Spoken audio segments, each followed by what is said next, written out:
जो इस दुआ को अपनी पूरी उम्र में एक मर्तबा पढ़े, अल्लाह ताला उसको बख्श दे। जब वो बंदा क़ियामत के दिन अपनी कब्र से उठे, उसकी सूरत चौदहवें के चांद की मानंद चमक रही हो और अव्वलीन और आखिरीन मखलूक को अजीब मालूम हो कि इस बंदे ने क्या नेकी की होगी। ये कौन सा वली है, कौन सा पैगंबर है।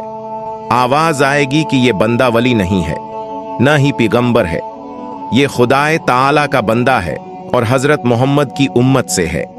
इस बंदे ने अपनी जिंदगी में एक बार ये दुआ पढ़ी थी।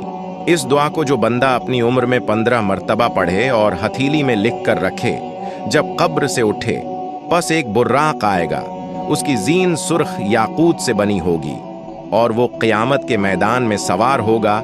आवाज आएगी कि उस बंदे ने दुनिया में ये दुआ 15 बार पढ़ी थी। इस शख्स को मखसूस रास्ता दिया जाएगा और जन्नत में दाखिल कर दिया जाएगा।